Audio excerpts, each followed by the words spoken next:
நம்ம நெக்ஸ்ட் பார்க்க போகிற concept EIR, effective interest rate. Financial இன்ஸ்ட்ருமெண்ட்டில் ரொம்ப முக்கியமான ஒரு கான்செப்ட். ஈவன் ஃபினான்ஷியல் இன்ஸ்ட்ருமெண்ட் இல்லாமல் மொத்தமாக இண்டேஸில் ஏஎஸ்லேருந்து என்னென்ன சேஞ்சஸ்லாம் இண்டேஸில் ஆயிருக்கு, மேஜர் சேஞ்சஸ் என்னென்னு பார்த்தோம் அப்படின்னா, அதில் ஒரு லிஸ்ட் எடுத்தோம் அப்படின்னா அதில் ஃபர்ஸ்ட் இடத்துல இந்த இஏஆர் தான் இருக்கும். இதில் அமார்டைசேஷன், இன்ட்ரெஸ்ட் அமார்டைசேஷன்ற ஒரு கான்செப்டை கொடுத்துருப்பாங்க. ரொம்ப லாஜிக்கல். இதை நம்ம இப்போ டீட்டெயிலாக நம்ம பார்க்குறோம். ஏற்கனவே நம்ம இப்போ இஏஆர் பற்றி உங்களுக்கு ஒரு ஐடியா இருக்குது அப்படின்னா இந்த வீடியோவை கம்ப்ளீட்டாக பார்க்க வேண்டாம். லாஸ்ட் பார்ட் அமார்டைசேஷன் டேபிள் மட்டும் பார்த்தா போதும். இல்லை இப்போ தான் நான் ஃபர்ஸ்ட் டைம் இஏஆர்னா என்னென்ன பார்க்குறேன் அப்படின்னா நீங்கள் இந்த வீடியோவை கம்ப்ளீட்டாக ஸ்கிப் பண்ணாமல் பாருங்கள். கொஞ்சம் டிலேவாக லேகான மாதிரி தான் இருக்கும். பட் ஒரு ஹாஃப் அன் ஹவர், ஒரு 45 மினிட்ஸ் நீங்கள் இன்வெஸ்ட் பண்ணிட்டீங்கன்னா கண்டிப்பாக இஏஆர் பற்றின ஒரு ஓவர் வியூ கிடச்சிரும். அதுக்கப்புறம் நம்ம சம் சால்வ் பண்ணால் உங்களுக்கு ஒரு சூப்பராக ஒரு கிட் கிடச்சிரும். ஸோ நெக்ஸ்ட் ஒரு 45 மினிட்ஸ் பேஷண்ட்டாக இந்த வீடியோவை கம்ப்ளீட்டாக பாருங்கள். ஓகே, ஸோ எஃபெக்டிவ் இன்ட்ரெஸ்ட் ரேட்டுன்றதை நான் உங்களுக்கு ஸ்டெப் பை ஸ்டெப்பாக கொண்டு போகிறேன்.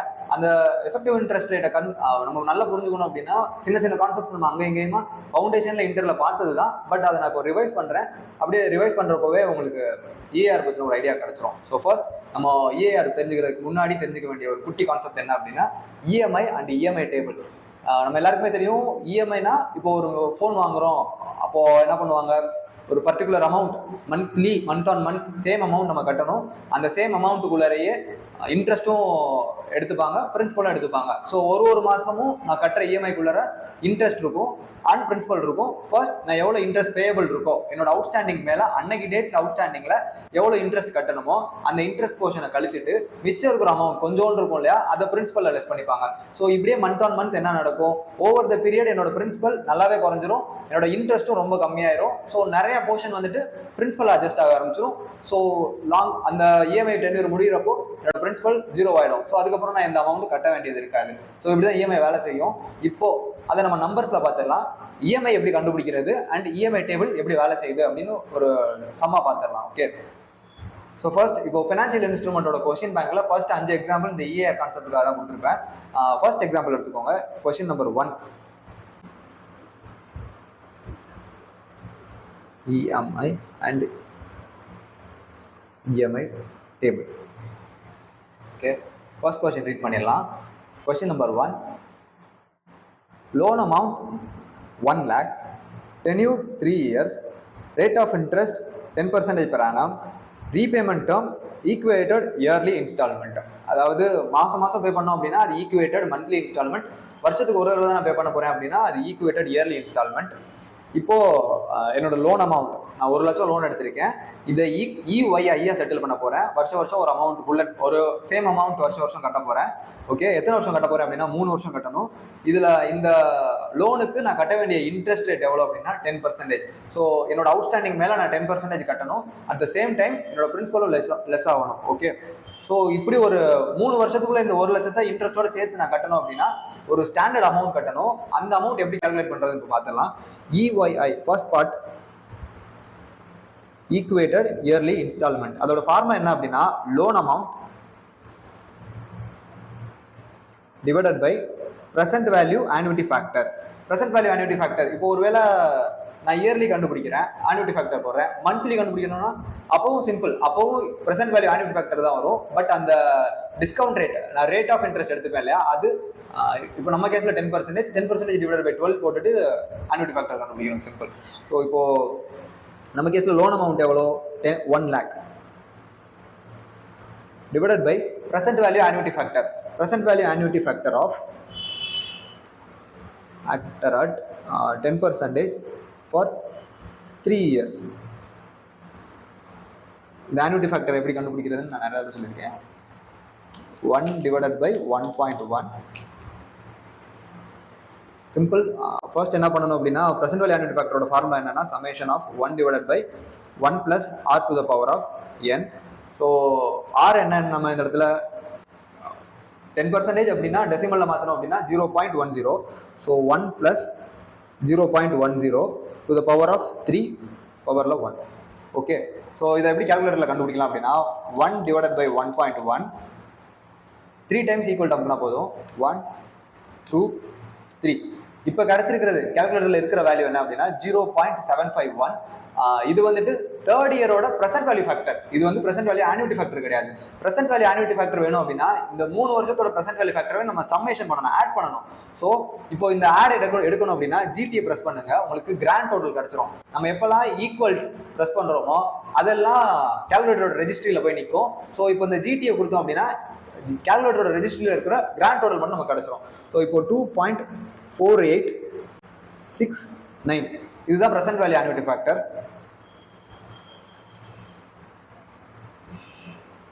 ஸோ 1 lakh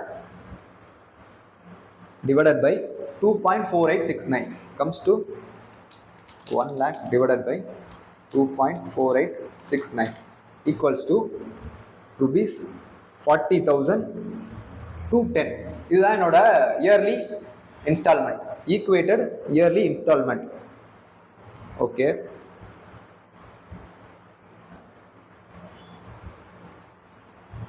ஸோ கொஸ்டினோட செகண்ட் பார்ட் போயிடலாம். இது ஃபர்ஸ்ட் பார்ட் நான் கண்டுபிடிச்சிட்டேன், இஒய்ஐ எவ்வளோ கண்டுபிடிச்சிட்டேன். Show the EYI table for 3 years. இந்த இஎம்ஐ, இந்த இஒய்ஐ எப்படி செட்டில் ஆகும், எப்படி வேலை செய்யும் அப்படின்றத இப்போ டேபிளாக பார்த்துடலாம். Second question, EYI table. Okay, year opening balance, interest at 10%, principal paid, EYI paid, closing balance. Okay, இந்த EYI டேபிளில் இயர் இருக்கு, ஓப்பனிங் பேலன்ஸ் இருக்கு, என்னோட interest amount, principal paid, EYI paid, closing balance. So இப்போ இந்த டேபிள் எப்படி போடுறது? Year 1, year 1ஓட க்ளோசிங்கில் என்னோட ஓப்பனிங் பேலன்ஸ் எவ்வளோ இருக்கும் அப்படின்னா நான் வாங்கின லோன் அமௌண்ட் இருக்கும். ஸோ 1 lakh அப்படியே லோன் அமௌண்ட் இருக்கும் ஓப்பனிங் பேலன்ஸாக. அதில் இன்ட்ரெஸ்ட் 10% நான் ஆட் பண்ணணும். ஸோ மொத்தமாக 10% 10,000 வரும். இப்போ நான் இஎம்ஐ எவ்வளோ பே பண்ணணும் அப்படின்னா 40,210 இப்போ தான் கண்டுபிடிச்சோம். இந்த அமௌண்ட் இருக்கும். இப்போது இந்த 40,210ல் 2 காம்போனண்ட்டுமே இருக்கும், பிரின்சிபல் காம்போனண்ட்டும் இருக்கும், இன்ட்ரெஸ்ட் காம்போனண்ட்டும் இருக்கும். ஃபர்ஸ்ட் எதை அட்ஜஸ்ட் பண்ணுவாங்க அப்படின்னா, நான் இன்ட்ரெஸ்ட் பேயபிள் ஏதாவது இருக்குது அப்படின்னா அதை ஃபர்ஸ்ட் செட்டில் பண்ணிட்டு மிச்சம் இருக்கிற காம்போனண்ட்டை பிரின்சிபலுக்கு செட்டில் பண்ணுவாங்க.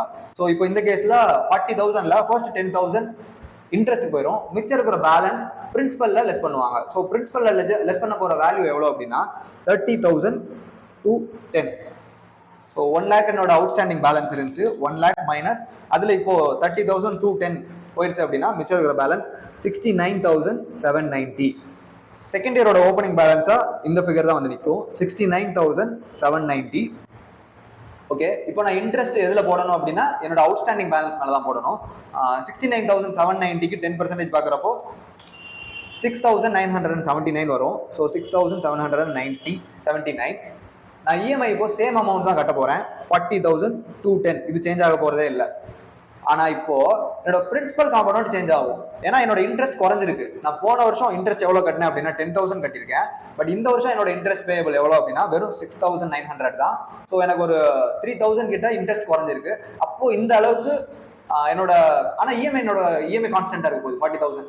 ஸோ இப்போ இந்த இஎம்ஐல இன்ட்ரெஸ்ட் போர்ஷன் குறைஞ்சிருக்கு, மிச்சம் இருக்கிற போர்ஷன் 3,000 வந்துட்டு பிரின்சிபல்ல கூடி இருக்கு.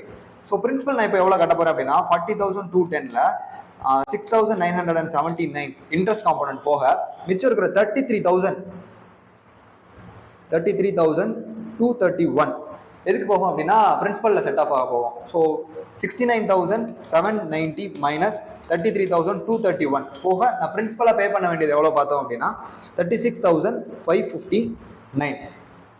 தேர்ட் இயர் ஓப்பனிங்ல எனக்கு எவ்வளோ பேலன்ஸ் இருக்கும் அப்படின்னா 36,559.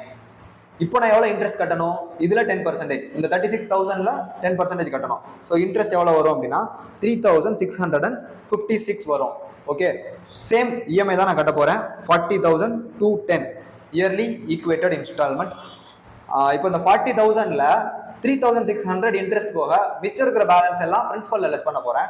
So 40,210 minus 36,000, sorry 40,210 minus 3,056 interest போக பேலன்ஸ் இருக்கிற அமௌண்ட் 36,556. ஸோ இப்போ லெஸ் பண்றேன், என்னோட பிரின்சிபல் அவுட்ஸ்டாண்டிங் எவ்வளோ இயர் தேர்ட்ல இருக்கு அப்படின்னா, ஓப்பனிங்ல எவ்வளோ இருந்துச்சு அப்படின்னா 36,000. நான் இஎம்ஐ பே பண்றப்ப அதுல இருக்கிற பிரின்சிபல் காம்பனன்ட் எவ்வளோ அப்படின்னா அதே சேம் 36,500. ஸோ நெட்டா இயர் ரெண்டுல இந்த லாஸ்ட் இன்ஸ்டால்மெண்ட் பே பண்ணதுக்கு அப்புறம் நான் பே பண்ண வேண்டிய அமௌண்ட் 0 ஆயிடும். ரவுண்ட் ஆஃப் ஒரு 3 ரூபாய் வருது டிஃபரன்ஸ், அது ரவுண்ட் ஆஃப் டிஃபரன்ஸ். ஸோ நெட்டா என்னோட பிரின்சிபல் அமௌண்ட், இன்ட்ரெஸ்ட் அமௌண்ட் ரெண்டும் செட்டில் ஆயிடுச்சு. ஸோ இப்படிதான் இஎம்ஐ டேபிள் வேலை செய்யும். இப்போ நம்ம நல்லா அப்சர்வ் பண்ணி பார்த்தோம் அப்படின்னா இதுல ஃபர்ஸ்ட் பாயிண்ட் என்னன்னா, இன்ட்ரெஸ்ட் எதுல கால்குலேட் பண்ணுவேன் அப்படின்னா என்னோட ஒரு வருஷத்தோட ஓப்பனிங் பேலன்ஸ்ல கால்குலேட் பண்ணுவேன். இப்போ இந்த கேஸ்ல எனக்கு வந்துட்டு செகண்ட் இயர்ல, ஃபர்ஸ்ட் இயர்ல என்னோட அவுட்ஸ்டாண்டிங் பேலன்ஸ் 1 லட்சம் இருந்துச்சு. ஸோ நான் கட்ட வேண்டிய இன்ட்ரெஸ்ட் 10% 10,000 வந்துச்சு. செகண்ட் இயரோட அவுட்ஸ்டாண்டிங் பேலன்ஸ், ஓப்பனிங் பேலன்ஸ் எவ்வளவு இருந்துச்சு அப்படின்னா 69,000 இருந்துச்சு. ஸோ அந்த 69,000 மேல தான் 10% போடுறேன். 6,900 என்னோட இன்ட்ரெஸ்ட் பேபிளா இருந்துச்சு. தேர்ட் இயர் என்னோட பிரின்சிபல் அமௌண்ட் நல்லாவே குறைஞ்சிருச்சு, வெறும் 36,000 தான் பேபிளா இருந்துச்சு. ஸோ அந்த 36,000 மேல நான் 10% போடுவேன், 3,600 வந்துச்சு. ஓகே, ஸோ இது மாதிரி என்னோட இன்ட்ரெஸ்ட் வருஷம் இயர் ஆன் இயர் எவ்வளவு ஓப்பனிங் பேலன்ஸ் இருக்கோ அது மேல போடுறேன். இந்த கேஸ்ல இன்ட்ரெஸ்ட் குறைஞ்சிட்டே வந்திருக்கு. ஏன்னா நான் பே பண்ண வேண்டிய இன்ட்ரெஸ்ட்டை விட இஎம்ஐ கூட இருந்திருக்கு. அதனால இன்ட்ரெஸ்ட்டை செட்டில் பண்ணி முடிச்சதுக்கு அப்புறம் கொஞ்சம் அமௌண்ட் பிரின்சிபலை செட்டில் பண்றதுக்காக என்கிட்ட இருந்துச்சு. 40,000 இருந்துருக்கு, அதுல என்னோட இன்ட்ரெஸ்ட் 10,000 தான். ஸோ இந்த 10,000 போக மிச்சம் இருக்கிற அமௌண்ட் பிரின்சிபல்ல அட்ஜஸ்ட் ஆகிட்டே வந்துச்சு. இன்னும் சில சினாரியோ என்ன நடக்கும் அப்படின்னா இன்ட்ரெஸ்ட்டை கூட மீட் பண்ணாத அளவுக்கு இஎம்ஐ இருக்கும். வேற சில நேரம் என்ன நடக்கும் அப்படின்னா இஎம்ஐயோட டேர்ம்ஸை யூஸ் பண்ணாம உங்களால முடிஞ்சதை கட்டுங்க அந்த மாதிரி சொல்லியிருப்பாங்க. உங்களால முடிஞ்சதெல்லாம் கட்டுங்க, இயர் ரெண்டுல கடைசியா டென்யூர் முடியறப்ப பாத்துக்கலாம். இப்போ எக்ஸாம்பிள் நம்ம கேஸ்ல இந்த 1 லேக்கு என்ன சொல்றாங்க அப்படின்னா இன்பிட்வீன்ல நீங்க எவ்வளவு வேணா கட்டிக்கலாம், பட் இயர் ரெண்டுல ஏதாவது அவுட்ஸ்டாண்டிங் இருந்துச்சு அப்படின்னா அதை நீங்க புல்லட் பேமெண்டா பே பண்ணணும் அப்படின்னு சொல்றாங்கன்னு வைங்களேன். இப்போ என்னோட ஃபர்ஸ்ட் இயர்ல எனக்கு எவ்வளவு இன்ட்ரெஸ்ட் வந்திருக்கும், 10,000 வந்திருக்கும். ஆனா நான் கட்டின அமௌண்ட் வெறும் 6,000 தான் அப்படின்னா 4,000 இன்னும் இன்ட்ரெஸ்ட்ல அட்ஜஸ்ட் ஆகாம இருக்கும். அப்போ அந்த கேஸ்ல என்ன நடக்கும் அப்படின்னா என்னோட ஓப்பனிங் பேலன்ஸோட இந்த ரிமைனிங் செட்டில் ஆகாம இருக்கிற இன்ட்ரெஸ்டும் சேர்ந்து ஆட் ஆகும். ஸோ அவுட்ஸ்டாண்டிங் பேலன்ஸ் இயர் ரெண்டுல 1,04,000 மாறிடும். அது அப்படியே ஓப்பனிங் பேலன்ஸ் வரும். 1,04,000 இப்போ நான் பேபிளா நிற்கும். பிரின்சிபல் அமௌண்ட்டே 1,04,000 மாறிடும். ஸோ இன்ட்ரெஸ்ட் எவ்வளவு கட்டணும் அப்படின்னா இந்த 1,04,000 மேல 10% கட்டணும். ஸோ அப்போ எவ்வளவு மாறிடும்னா 1,04,000 ஒரு 10,400 வந்துட்டு இன்ட்ரெஸ்டா நிற்கும். அகைன் நான் அடுத்த வருஷமும் நான் ஃபுல்லா 10,400 கூட கட்டல அப்படின்னா ஒரு 8,000 தான் கட்டணும் வைங்களேன். ரிமைனிங் 2,000 வந்துட்டு திரும்ப அவுட்ஸ்டாண்டிங் அமௌண்ட்ல ஏறிட்டே போயிட்டே இருக்கும். ஸோ இந்த கேஸ்ல என்ன நடந்திருக்குன்னு பார்த்தோம்னா இன்ட்ரெஸ்ட்டை விட இஎம்ஐ ஜாஸ்தியா இருக்கு. ஸோ மிச்சம் இருக்கிற காம்போனன்ட் பிரின்சிபல்ல ரெடியூஸ் ஆகிட்டே வரும். இப்படியே ரெடியூஸ் ஆகி இஎம்ஐ டேபிள்ல லாஸ்டா பாக்குறப்போ அமௌண்ட் 0 ஆயிடுச்சு. ஓகே, ஸோ ஃபர்ஸ்ட் நம்ம புரிஞ்சுக்க வேண்டிய கான்செப்ட் இஎம்ஐ அண்ட் இஎம்ஐ டேபிள்னா இப்போ உங்களுக்கு நல்லாவே ஒரு ஐடியா இருக்கும். ஏற்கனவே உங்களுக்கு தெரிஞ்சிருக்கும், நான் ஜஸ்ட் ரிவிஷன் தான் பண்ணேன். ஓகே, செகண்ட் கான்செப்ட் நம்ம செகண்ட் என்ன தெரிஞ்சுக்கணும் அப்படின்னா concept of discounting and net present value, இதுதான் தெரிஞ்சுக்கணும். இப்போ அதுக்கும் ஒரு சம் போட்டுடலாம். ஓகே, செகண்ட் கொஸ்டின் இதுதான் இப்போ பார்க்க போறோம். Concept of discounting and net present value. இப்போ கொஸ்டின் நம்பர் 2 ரீட் பண்ணிடலாம். Mister Balu has 2 investment options. Both options requires 50,000 as capital investment. பாலுக்கு 2 இன்வெஸ்ட்மெண்ட் ஆப்ஷன் இருக்கா. அந்த 2 இன்வெஸ்ட்மெண்ட் ஆப்ஷன்லயுமே இவர் 50,000 இன்வெஸ்ட் பண்ற மாதிரி இருக்கும். Okay, the expected future cash inflows of both the options are as follows. இந்த 2 ஆப்ஷன்லயுமே என்ன மாதிரி கேஷ் இன்ஃப்ளோஸ் இருக்கும் அப்படின்னு பாக்குறாங்க. ஸோ இயர் வைஸ் கொடுத்துருக்காங்க. Option A, option B. Option ஏல எனக்கு வருஷம் 25,000 கேஷ் இன்ஃப்ளோ வரும். ஸோ 50,000 இன்வெஸ்ட் பண்ணேன் அப்படின்னா ஒரு வருஷமும் எனக்கு 25,000 தரப்போகுது. 4 இயர்ஸ் இதோட இந்த இன்வெஸ்ட்மெண்டோட டென்யூர் இருக்கும். ஸோ இதுதான் ஆப்ஷன் ஏவோட கேஷ் இன்ஃப்ளோஸ். ஆப்ஷன் பியில் என்னன்னா ஆப்ஷன் ஏல கான்ஸ்டன்டா ஒரு வருஷமும் 25,000 வருது. ஆனா ஆப்ஷன் பியில் first year, second year, third year 10,000 வருது. அண்ட் ஃபோர்த் இயர் என்னன்னா 72,000 வருது. இப்போ இந்த கேஸ்ல பிளைனா சம்ம மட்டும் டோட்டல் பண்ணோம்னா எந்த ஆப்ஷன் பெட்டர்னு பார்க்கலாம். பிளைனா சம்ம மட்டும் டோட்டல் பண்றப்போ ஆப்ஷன் ஏல 1 lakh கிடைக்குது. ஆப்ஷன் பியில் 1,02,000 கிடைக்குது. ஸோ ஃபினான்ஸ் பற்றின நாலேஜே இல்லாதவங்க ஒரு ஐடியா கொடுத்தாங்க அப்படின்னா ஆப்வியஸாக ஆப்ஷன் பி சூஸ் பண்ணுங்க. ஏன்னா ஆப்ஷன் ஏவை விட ஆப்ஷன் பியில் 2,000 ரூபாய் கூட கிடைக்குது. ஸோ ஆப்ஷன் பியை சூஸ் பண்ணுங்கன்னு சொல்லுவாங்க. ஆனால் ஃபினான்ஸ் மேனேஜ்மெண்ட் பற்றி ஐடியா இருக்கிறவங்க என்ன சொல்லுவாங்கன்னா டைம் வேல்யூ ஆஃப் மணியை கன்சிடர் பண்ணிட்டு இப்போ இருக்கிற 1 லட்சமும் பின்னாடி 5 வருஷம் கழிச்சு கிடைக்க போகிற 1 லட்சமும் கிடையாது. ஸோ டைம் வேல்யூ அட்ஜஸ்ட் பண்ணிட்டு இதை நெட் ப்ரெசென்ட் வேல்யூவா இன்னைக்கு டேர்ம்ஸ்க்கு ப்ரெசென்ட் வேல்யூ கொண்டு வந்துட்டு டிசைட் பண்ணுவாங்க. ஸோ அதுதான் நம்ம இப்போ பண்ண போகிறோம். First He is confused about two choices. Consider the inflation rate at 6% and advise him about which option is better using net present value approach. So net present value approach use பண்ணி எந்த option better option நம்ம சொல்லணும். Okay, so first net present value comparison using net present value NPV. Here present value factor at 6%. Okay, first year. இப்போ first present value factor எல்லாமே கண்டுபிடிச்சிடலாம். 4 வருஷம் நம்ம comparison எடுத்துக்க போகிறோம். So year 1, year 2, year 3, year 4. First இயரோட present value factor 0.9434. Okay, equals 0.800, 0.8396, 0.7921. Okay, option ஏவோட cash ஃப்ளோலாம் நான் எழுதிடுறேன். 25,000, 25,000, 25,000, 5,000. ஆப்ஷன் பியோட கேஷ் ஃப்ளோலாம் எழுதிடலாம். 10,000, 10,000, 10,000, 72,000. லாஸ்ட் இயர் மட்டும் 72,000. ஓகே, இப்போ டிஸ்கவுண்டட் கேஷ் ஃப்ளோ எப்படி கண்டுபிடிக்கிறதுனா present value factor into cash flow. 25,000 into 0.9434, 23,585, 10,000.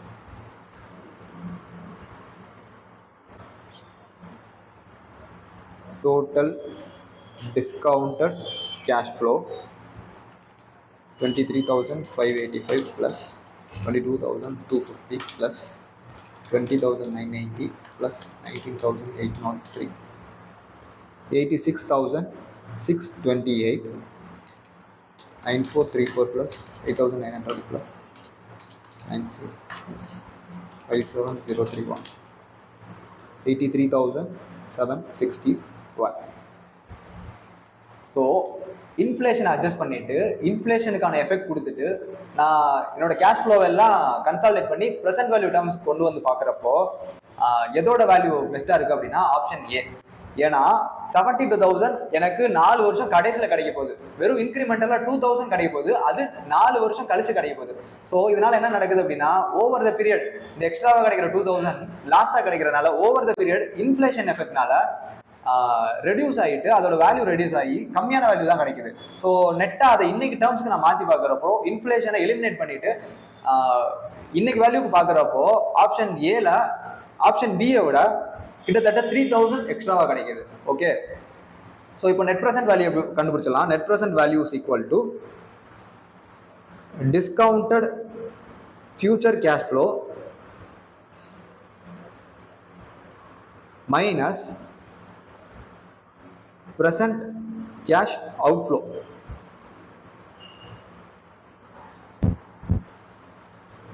Option ஏல எவ்வளோ? Option A net present value is equal to discounted future cash flow 86,628 minus present value cash outflow எவ்வளோனா 50,000, which comes to 36,328. Option B ஓட net present value 83,761 minus 50,000, so 33,761. Okay, இப்போ discount பண்ணி net present value கொண்டு வந்தோம், இன்னைக்கு டேர்ம்ஸ்க்கு மாற்றணும், எல்லாம் ஓகே. நான் ஏன் டிஸ்கவுண்டிங் ஃபேக்டரை இன்ஃப்ளேஷன் ரேட் எடுத்துக்கிட்டேன்னு இப்போ எக்ஸ்பிளைன் பண்ணுறேன். இன்ஃப்ளேஷன் ரேட் என்னன்னா நல்லா உங்களுக்கே தெரியும்.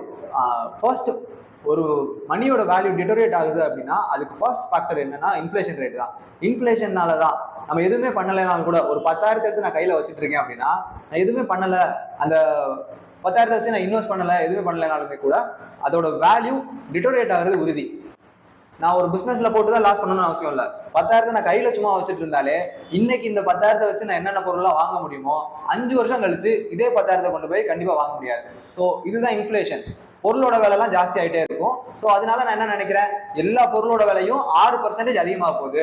அப்போ நான் என்ன பண்ணணும், 6% ஃபியூச்சர்ல கிடைக்க போற வேல்யூவை குறைச்சிக்கிட்டே வரணும். ஸோ இப்படிதான் நான் டிஸ்கவுண்ட் பண்றேன். நான் ஃபர்ஸ்ட் டிஸ்கவுண்ட் பண்றதுக்கு ரீசன் என்ன அப்படின்னா, வேல்யூவை குறைக்கணும், எலிமினேட் பண்ணணும். ஃபியூச்சர்ல கிடைக்க போற வேல்யூவை நான் இன்னைக்கு வேல்யூ கொண்டு வரணும் அப்படின்னா கொஞ்சோண்டு வேல்யூவை குறைச்சிக்கணும். அதுக்கு நான் ஃபர்ஸ்ட் எடுத்துக்கிற ரீசன் என்ன அப்படின்னா இன்ஃபிளேஷன். செகண்ட் ரீசன் என்னவா இருக்கலாம் அப்படின்னா, இன்ஃபிளேஷன் மட்டும்தான் எல்லா டைமும் டிஸ்கவுண்டிங் ரேட்டை எடுத்துப்போம் அப்படின்னா கிடையாது.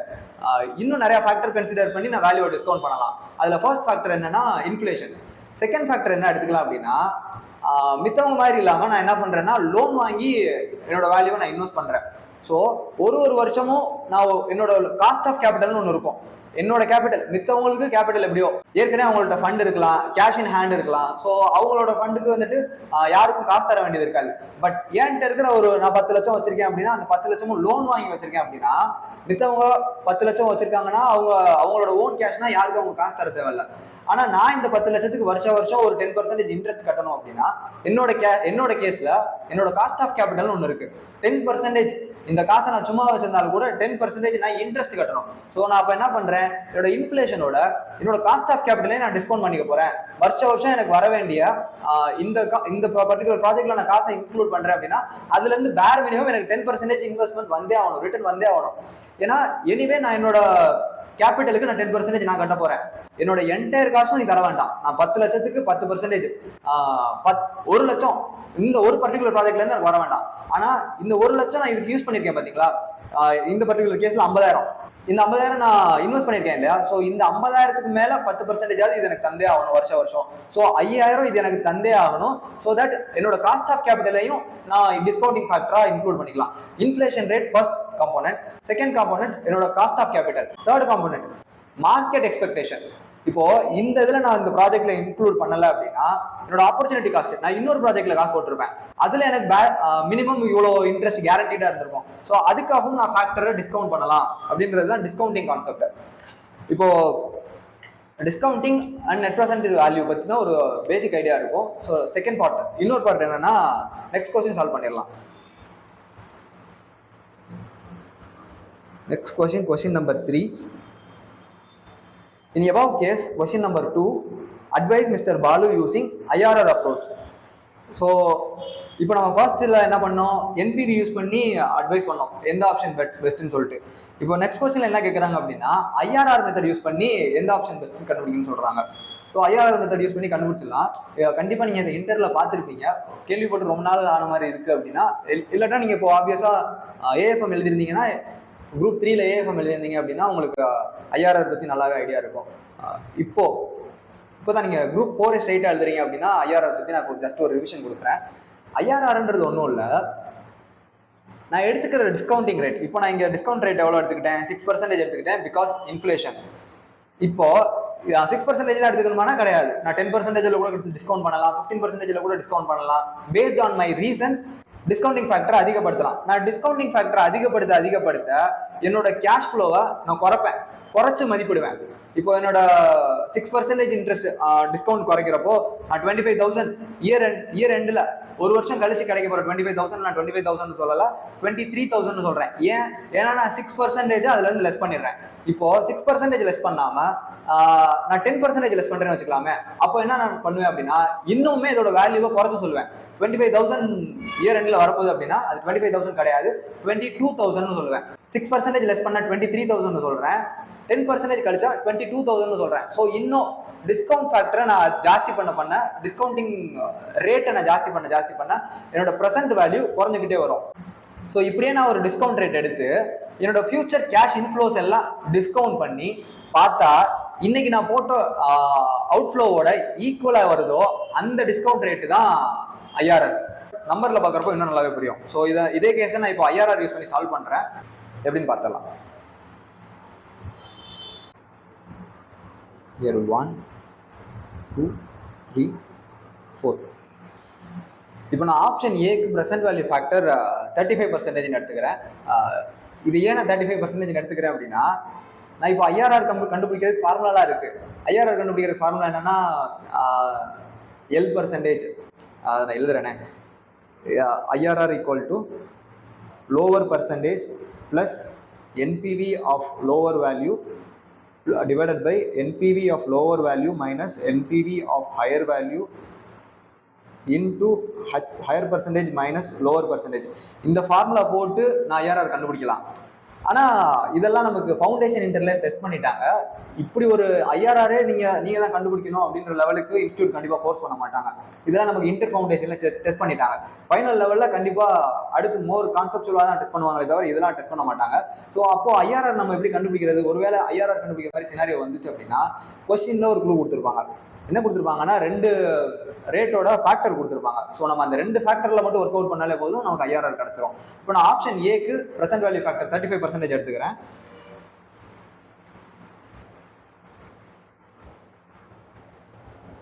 (0.741, 0.806, 0.549, 0.46, 0.301. என்னோட கேஷ் ஃப்ளோஸ்லாம் எவ்வளோனா 25,000, 25,000, 25,000.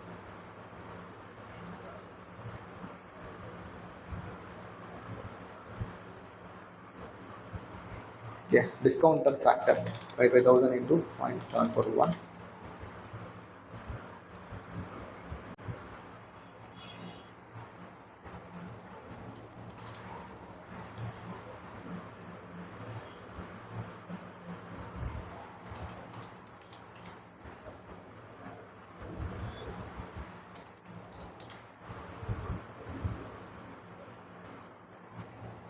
டோட்டல் டிஸ்கவுண்டட் கேஷ் ஃப்ளோ எவ்வளோ பார்க்கலாம் 18,525 ப்ளஸ்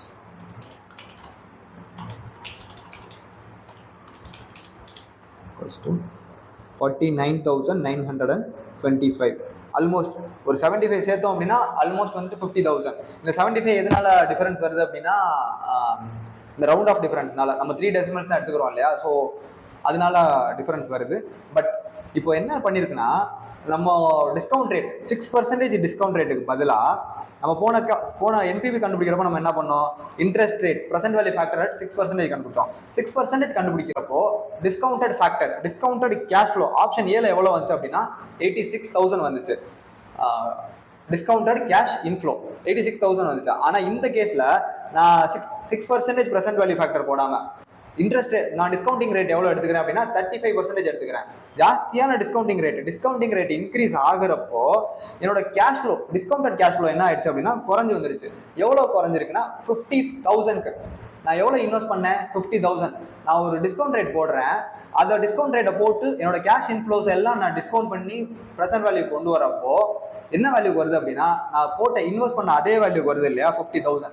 ஸோ இதுக்காக நான் யூஸ் பண்ணிக்கிட்ட இன்ட்ரெஸ்ட் ரேட், டிஸ்கவுண்ட் ரேட் எவ்வளோ அப்படின்னா 35%. அதை திரும்ப ரிப்பீட் பண்ணுறேன்.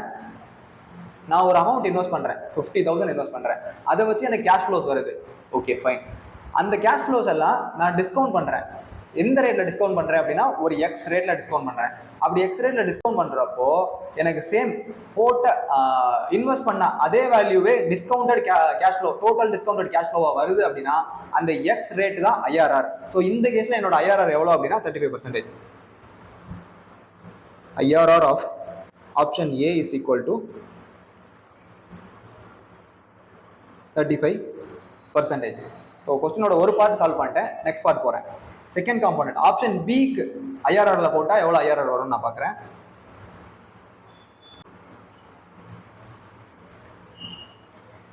ஸோ ஆப்ஷன் பிக்கு நான் ப்ரெசென்ட் வேல்யூ ஃபேக்டர் 24% எடுத்துக்கிறேன். ப்ரெசென்ட் வேல்யூ ஃபேக்டர்ஸ் எல்லாம் அப்படியே எழுதிடுறேன். Present value factors for year 1 0.806, 0.650, 0.524, 0.423. Cash flows என்னென்னா same 10,000, 10,000, 72,000. Discounted cash flow present value factor into cash flow 10,000, 8,600, 500,000, 240, 30,456. So total பண்ணுறேன்.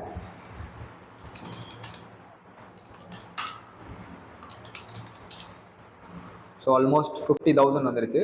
50,200 சேம் டிஸ்கவுண்ட் ரேட் டிஃபரன்ஸ்னால, இந்த ரவுண்ட் ஆஃப் டிஃபரன்ஸ்னால ப்ளஸ் எக்ஸாக்டாக 24% இருக்காது. 24%, 23.97 அந்த மாதிரி ஏதாவது ஒரு பர்சன்டேஜாக இருக்கும்.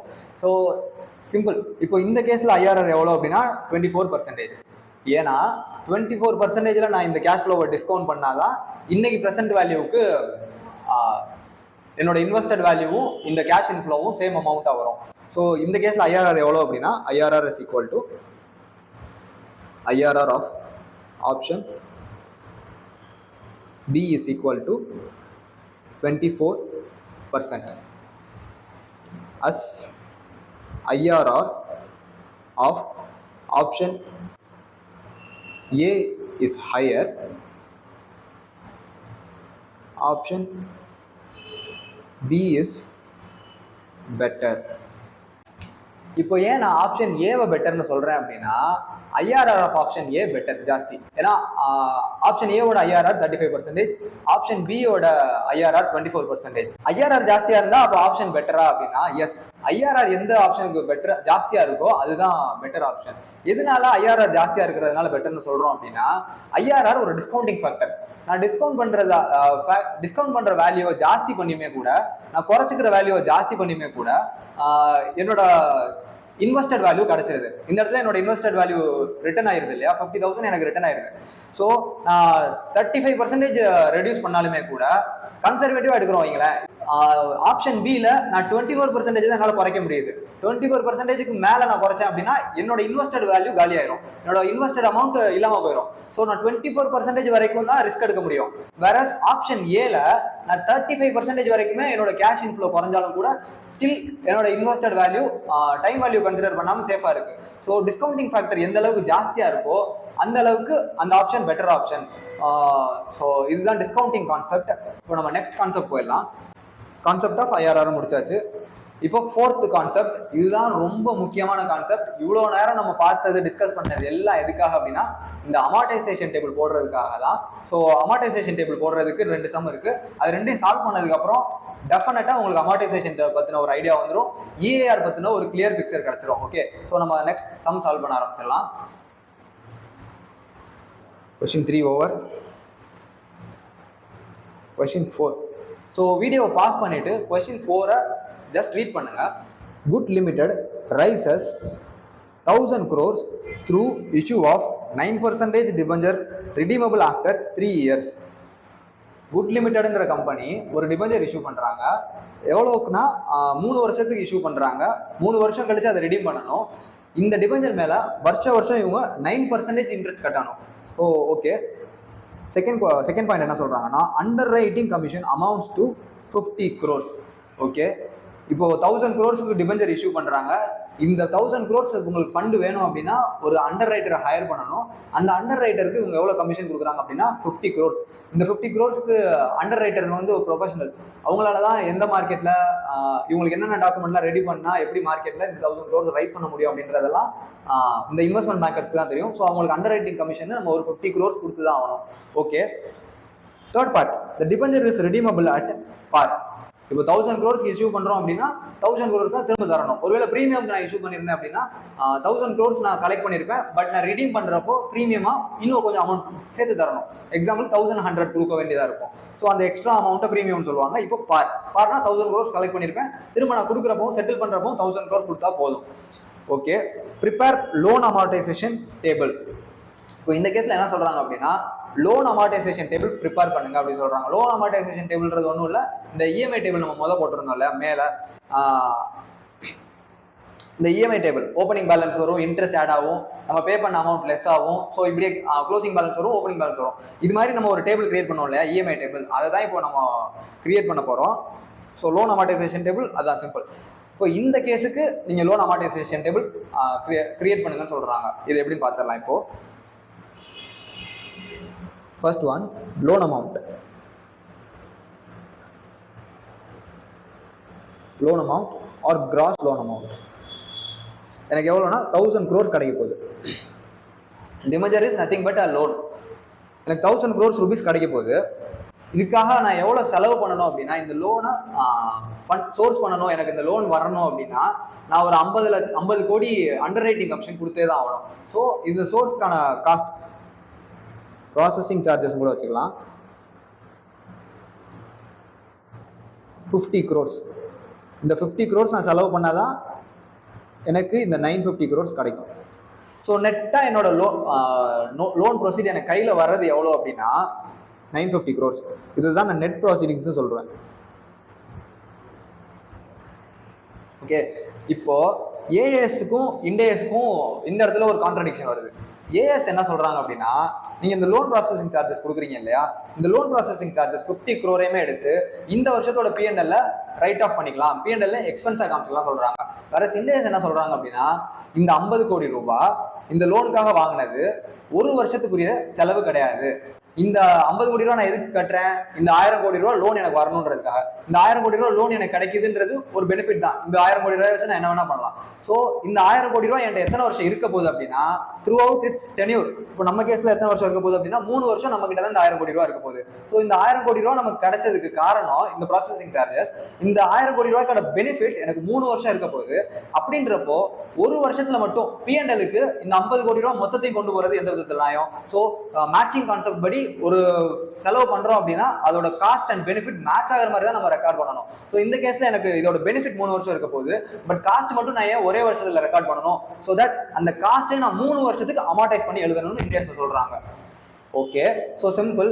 50 கோடி ரூபாய் டிவைடட் பை 3ன்னு போட்டு 3 வருஷத்துக்கு நம்ம ஸ்ட்ரைட் லைன் மெத்தட்ல கொடுத்துடலாமானா, இந்தியாஸ்ல இன்னொரு பாயிண்ட் சொல்றாங்க. இந்த 50 கோடி ரூபாயை டிவைடட் பை 3 போட்டேன் அப்படின்னா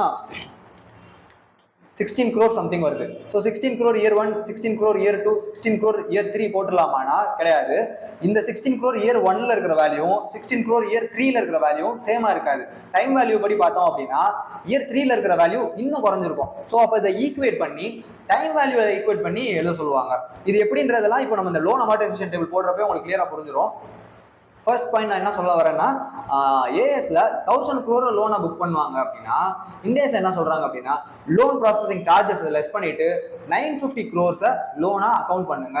ஸோ தட் ஓப்பனிங் பேலன்ஸே எனக்கு 950 crores தான் வரும்.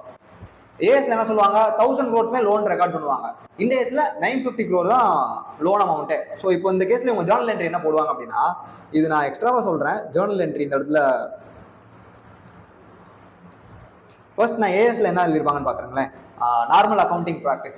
ஆக்சுவலா அக்கௌண்டிங் ஸ்டாண்டர்ட்லயுமே இப்போ சேஞ்ச் பண்ணிட்டாங்க. நான் கேப்ல சொல்றேன். நார்மலா நம்ம இப்போ ஒரு சின்ன கம்பெனிக்கு போறோம், ஒரு 2 கோடி ரூபா 3 கோடி ரூபா டர்ன் ஓவர் உள்ள ஒரு கம்பெனில பாக்குறோம் அப்படின்னா அங்க என்ன மாதிரி இருக்கும் அப்படின்னு பார்க்கலாம். இந்த டிரான்சாக்ஷன் இது டிபெஞ்சர்னு பார்க்காம லோன் பார்த்துக்கோங்க. ஒரு லோனா என்ன என்ட்ரி வச்சிருப்பாங்க அப்படின்னா, bank account debit 950 crores 950. Okay, processing charges debit 50 crore to loan account 1000. இப்படி நார்மலா ஜெனரல் அக்கவுண்டிங் பிராக்டிஸ்ல எழுதியிருப்பாங்க. ஆனா இண்டேஸ் என்ன சொல்றாங்கன்னா, இண்டேஸ் ஜேர்னல் என்ட்ரி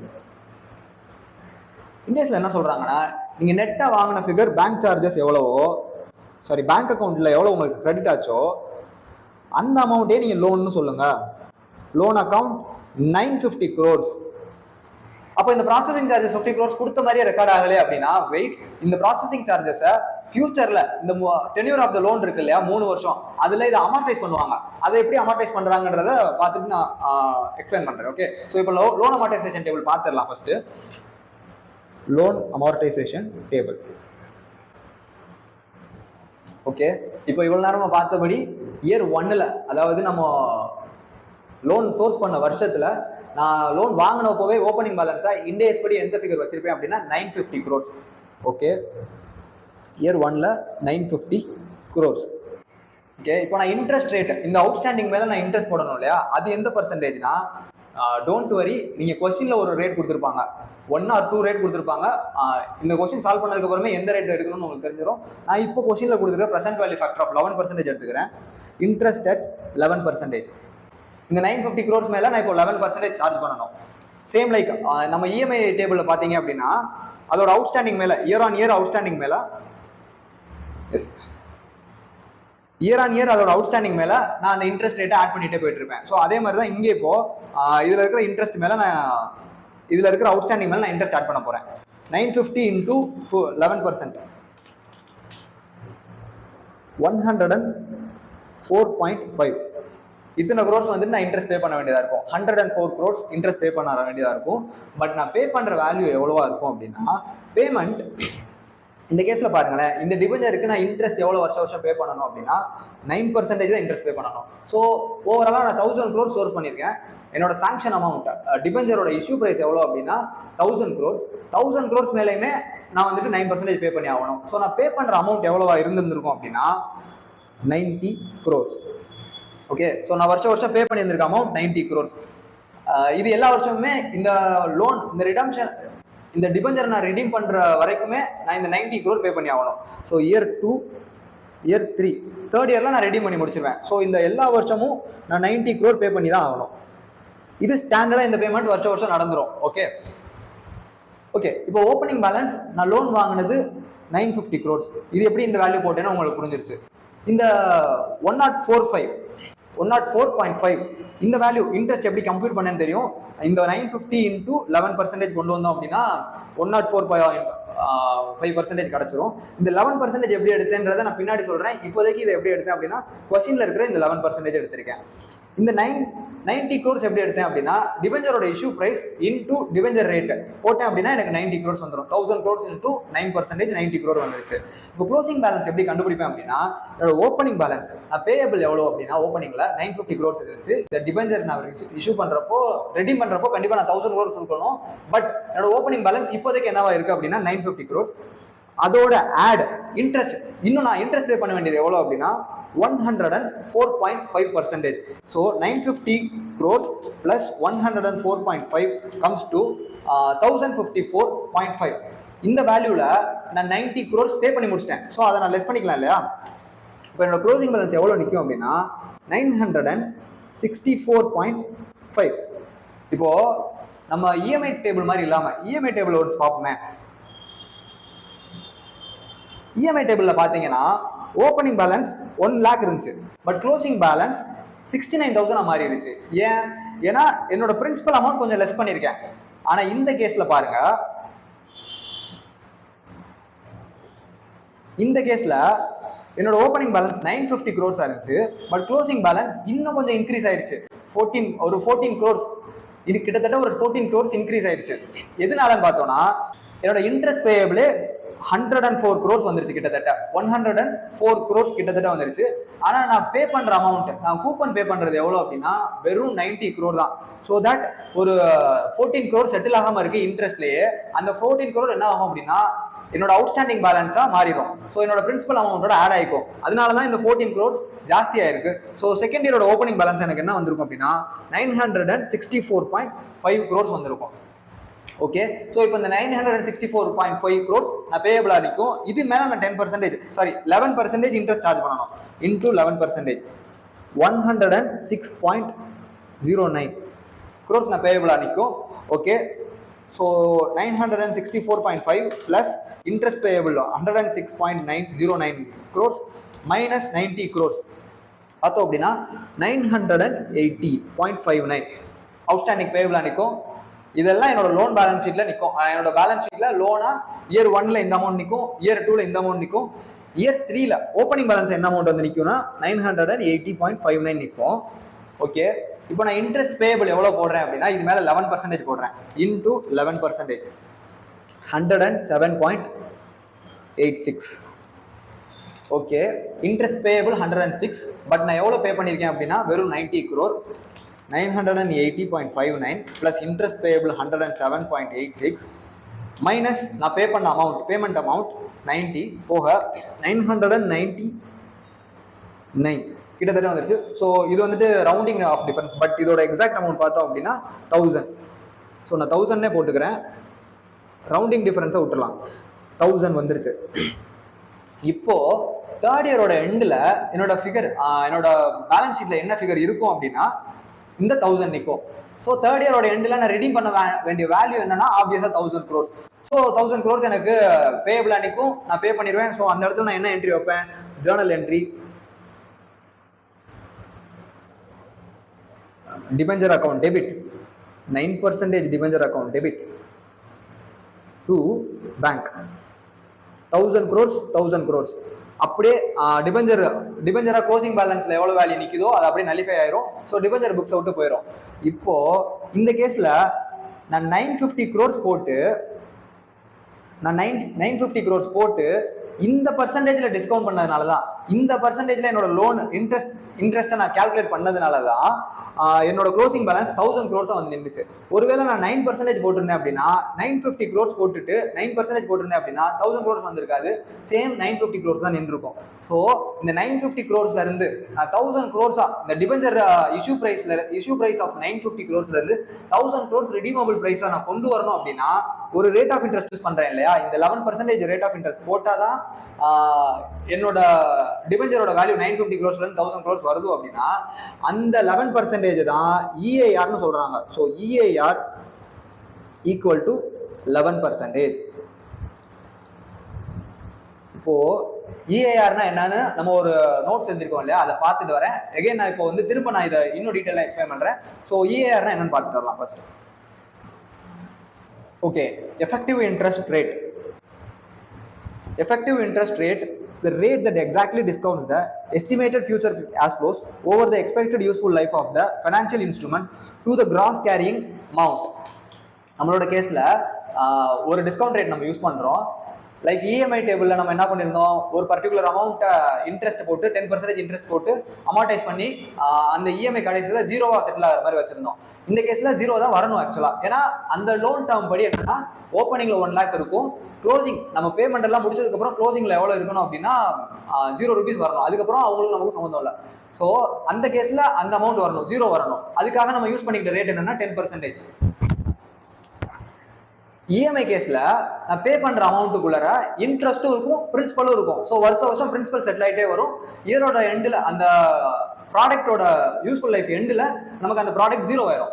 ஆனா டிபெஞ்சரோட கேஸ்ல இப்போ நம்மளோட லோன் அமார்டைசேஷன் டேபிள் பார்த்த கேஸ்ல இந்த டிபெஞ்சர் மேல நான் கூப்பன் பேமெண்ட் ஒரு 9% போடுறேன்.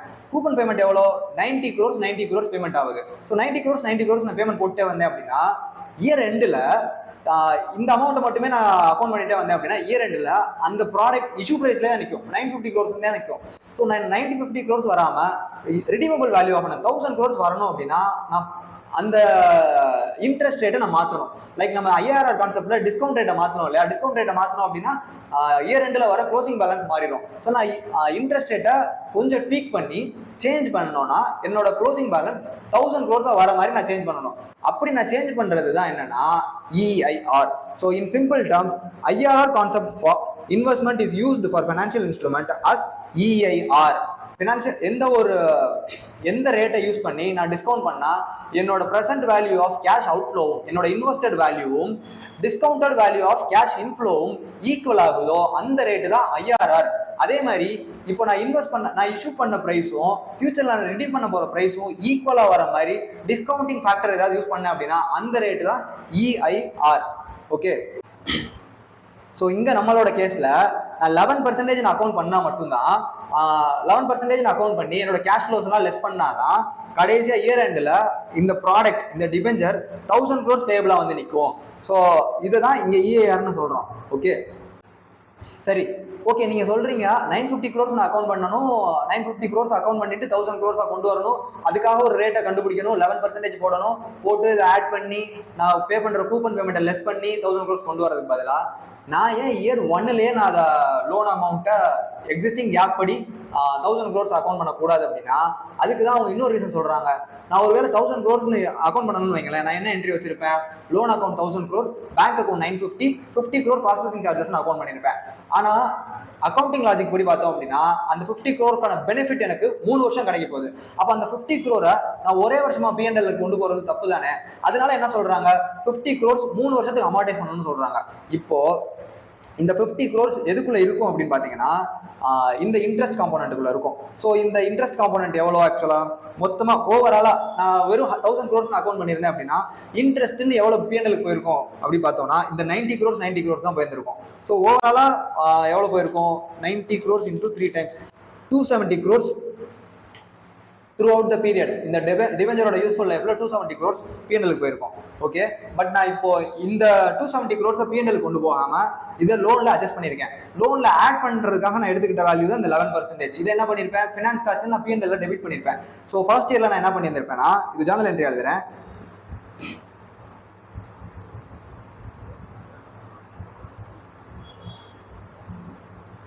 year 1, year 2, year 3 finance cost account debit to debenture. First year la 104.5, second year la 106.09, third year la 107.8. இப்படி ஒரு வருஷமும் இதை நான் பிஎன்எலுக்கு இந்த அமௌண்ட் கொண்டு போயிருப்பேன். அதர்வைஸ் பழைய கேப் படி நான் போயிருந்தேன் அப்படின்னா 90 crore கொண்டு போயிருப்பேன். ஸோ நம்ம கேஸ்ல நான் என்ன பண்ணியிருக்கேன் அப்படின்னா 104 இண்டேஸ் படி என்ன சொல்றாங்க 104 ஃபர்ஸ்ட் இயர் ஃபினான்ஸ் காஸ்ட்டுக்கு போகணும், செகண்ட் இயர் 106 போயிருக்கணும், தேர்ட் இயர் 109 போயிருந்திருக்கணும். ஸோ ஓவராலா ஃபினான்ஸ் காஸ்ட்டுக்கு எவ்வளவு போயிருக்கும் பிஎன்எல் அப்படின்னா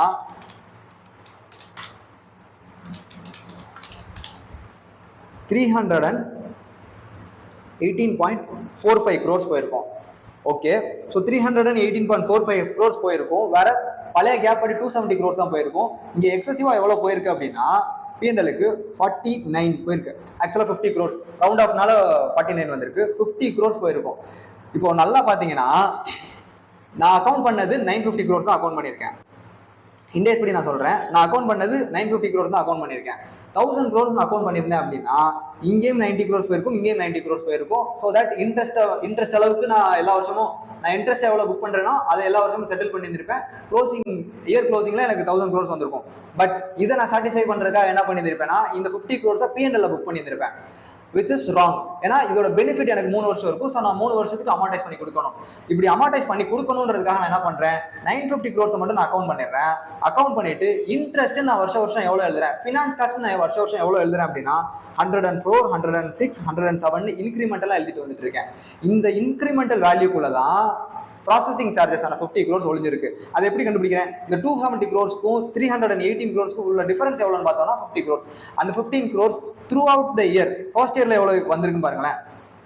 இப்போ ஃபர்ஸ்ட் இயர்ல இருக்கிற டிஃபரன்ஸ் பார்த்தோம் அப்படின்னா year 1 difference, year 2 difference, year 3 difference. First இயர்ல இருக்கிற டிஃபரன்ஸ் எவ்வளோ 14 crores, 14.5 crores.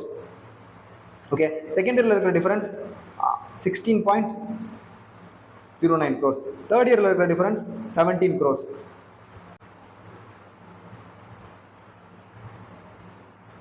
இதெல்லாம் டோட்டல் பண்ணோம்னா 50 crores வருது. ஸோ நம்ம முதல் சொன்ன மாதிரி 50 crores டிவைடட் பை 3 போடாம ஃபர்ஸ்ட் இயர் எக்ஸ்ட்ராவா எவ்வளவு புக் பண்றாங்கன்னா 14 crores. இது nothing but processing charge belongs to that year 1. Year 1க்கு 14 crores ப்ராசஸிங் சார்ஜ், இயர் 2க்கு 16 crore ப்ராசஸிங் சார்ஜ், இயர் 3க்கு 17 crore ப்ராசஸிங் சார்ஜ். இப்படின்னு இந்த ப்ராசஸிங் சார்ஜஸ் அமார்டைஸ் பண்றாங்க. ஏன் 16 போடல அப்படின்னா டைம் வேல்யூ கன்சிடர் பண்றாங்க. டைம் வேல்யூ படி இப்ப இருக்கிற 16 crore-ம் 3 வருஷம் கழிச்சு இருக்கிற 16 crore-ம் ஒண்ணு கிடையாது. மேபி இப்ப இருக்கிற 14 crore-ம் 3 வருஷம் கழிச்சு இருக்கிற 17 crore-ம் ஒண்ணா இருக்கும். ஸோ அதனாலதான் இவங்க என்ன சொல்றாங்க அப்படின்னா டைம் வேல்யூ கன்சிடர் பண்ணி ஃபர்ஸ்ட் வருஷம் டேர்ம்ஸ் படி 14 crores-ம் தேர்ட் இயர்ஸ் டேர்ம்ஸ் படி 17 crores ப்ராசஸிங் சார்ஜஸ்னு அக்கௌண்ட் பண்றாங்க. அதை ப்ராசஸிங் சார்ஜஸ் தனியா சொல்லாம மொத்தமா borrowing cost includes interest and other processing charges. So அந்த கேஸ்ல மொத்தமா அந்த இதை ஃபினான்ஸ் காஸ்ட்னு சொல்லிட்டு ஃபர்ஸ்ட் இயர்ல 14 crore ஃபினான்ஸ் காஸ்ட் புக் பண்ணுவோம். ஃபர்ஸ்ட் இயர்ல 104 crores ஃபினான்ஸ் சார்ஜ் புக் பண்ணுவாங்க. செகண்ட் இயர்ல 106 crores ஃபினான்ஸ் சார்ஜ் புக் பண்ணுவாங்க. தேர்ட் இயர்ல 107 crores ஃபினான்ஸ் சார்ஜ் புக் பண்ணுவாங்க. ஓகே, ஸோ ஓவரால் இது அமார்டைசேஷன் டேபிள் கான்செப்ட். இதுதான் ஏஆர் கான்செப்ட்டுக்கு உங்களுக்கு நல்லா புரிஞ்சிருக்கும். ஸோ திரும்ப ஒரே ஒரு தடவை சம்மரைஸ் பண்ணுறேன். ஏஆர் கான்செப்ட் படி நான் ஒரே ஒரு ரேட் போடுவேன், ஒரு டிஸ்கவுண்ட் ரேட் போடுவேன். கூப்பன் ரேட் படி நான் இன்ட்ரெஸ்ட்டுக்கு கொண்டு போக மாட்டேன். நான் ஒரு ரேட் கண்டுபிடிப்பேன். அந்த ரேட் படி கண்டுபிடிச்சா என்னன்னா என்னோட இஷ்யூ ப்ரைஸும் டிஸ்கவுண்டட் கேஷ் ஃப்ளோ ஃபியூச்சரில் வர வேண்டிய அமௌண்ட் ஆஃப் லோன் செட்டில்மெண்ட் அமௌண்ட்டும் ஈக்குவலாக வரும். ஸோ இப்படி ஒரு ரேட் என்னன்னா அதுதான் இஐஆர். அந்த இஐஆர் எப்படி கண்டுபிடிக்கிறதுன்னு மோஸ்ட் ஆஃப் த டைம் கொஸ்டின்லேயே நமக்கு கொடுத்துருப்பாங்க. கொஸ்டின் சால்வ் பண்ண உங்களுக்கு இன்னுமே ஐடியா வந்துடும். ஓகே, ஸோ நான் கொஸ்டின் 4 மட்டும் சால்வ் பண்ணிட்டு விட்டுட்டேன். கொஸ்டின் 5க்கான லோன் அமார்டைசேஷன் டேபிள் நீங்கள் போடுங்க. சிம்பிள், அப்படியே சேம் லைக் கொஸ்டின் 4 தான். கொஸ்டின் 5 போடுறப்போ உங்களுக்கு இன்னொரு grip கிடைச்சிரும். ஓகே,